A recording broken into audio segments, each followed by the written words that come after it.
This ratcheting up of tensions between China and the self-governed, democratic island opens up another fault line for Washington and its dealings with Beijing, with the Trump administration already at odds with China over trade, North Korea and the South China Sea. Here's what you need to know about the potential flashpoint. How has China been piling on the pressure? While Beijing has been chipping away at Taiwan's shallow bench of diplomatic allies for years, the loss of two, Burkina Faso and the Dominican Republic, in the space of a month is unprecedented. Taiwan accuses Beijing of dollar diplomacy, enticing countries to switch allegiance with cash or other incentives, a strategy that's become easier as China's grown richer and its pockets deeper. Beijing has also focused its attention on companies that don't toe its line on Taiwan. Some 44 airlines were recently warned not to list Taiwan separately from China on their websites and given a deadline to comply, a move the U.S. government has described on May 5 as Orwellian nonsense. Most recently, Japanese retailer Muji has been fined for container packaging that described Taiwan as a country.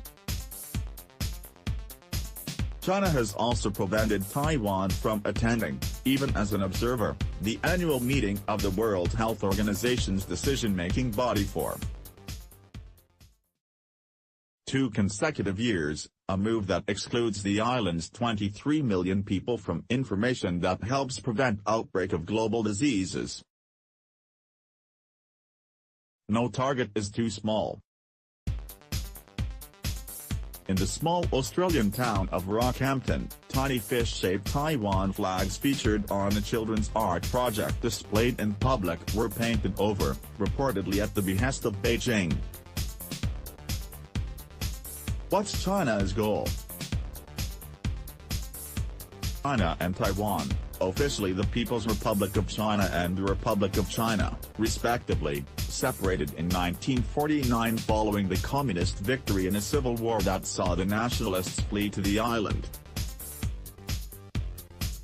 The two sides have been governed separately since, though a shared cultural and linguistic heritage mostly endures, with Mandarin spoken as the official language in both places.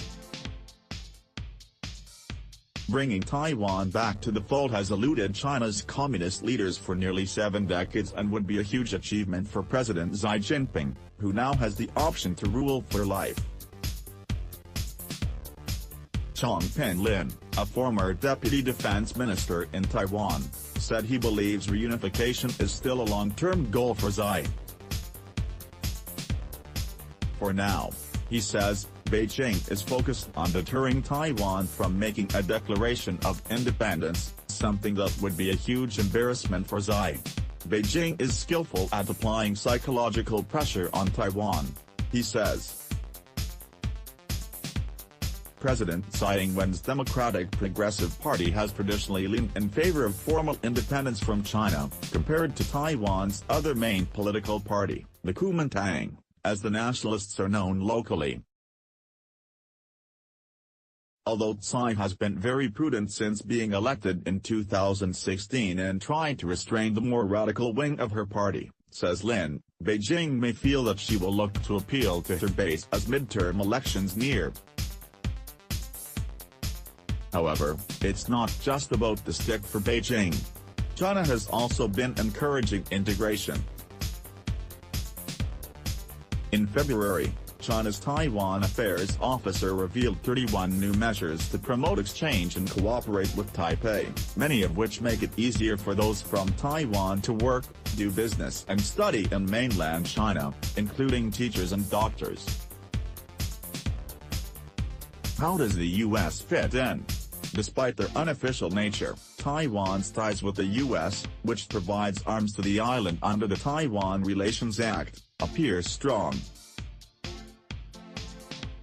Defying strong pressure from China, Congress passed the Taiwan Travel Act, which U.S. President Donald Trump signed into law in March, by unanimous vote in both houses.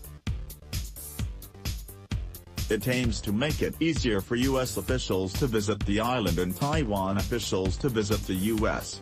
Another bipartisan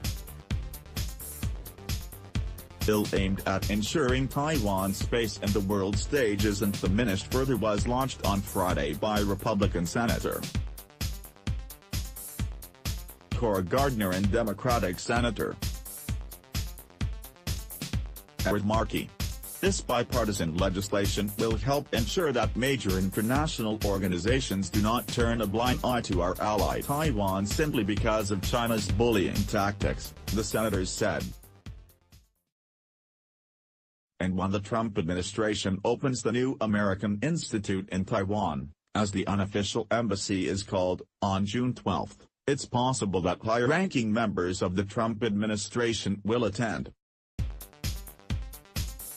However, in Taiwan, some analysts fear that an erratic and unpredictable President Trump may use Taiwan as a bargaining chip to extract concessions in his dealings with China on North Korea or trade. Taiwan-U.S. relations are pretty good right now, but we don't know what the future holds, said Lin. Director Ken Moya of the American Institute in Taiwan, Taiwanese President Tsai Ing-wen, and Cham Taipei Chairman Albert Chang and Alex Swan, U.S. Deputy Assistant Secretary of State for East Asia and the Pacific, toast during a banquet in Taipei on March 21, 2018. What's Taiwan doing about it? Taiwan has long been used to operating in China's shadow. In 1971, the Republic of China was forced to withdraw from the United Nations after a motion was passed recognizing the People's Republic as the only lawful representative of China to the UN. Many other countries followed suit, including the United States, which switched diplomatic recognition to Beijing in 1979 but has maintained unofficial ties with Taipei. Its unofficial relationships, especially with the United States, ultimately carry greater weight than its smaller, formal allies. Taiwan has representative offices, which act as de facto embassies, in more than 100 cities, and a passport issued in Taiwan allows visa-free access to 148 countries, compared to 70 for China.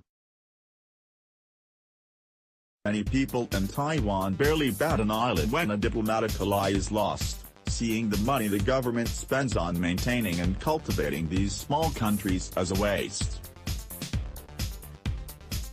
What will be key is if Beijing's pressure has an impact on the island's more powerful allies, like the US, EU or Japan, or on the companies that do business there. As Beijing has ramped up pressure, Taiwan's government has been more vocal in calling out Beijing's tactics.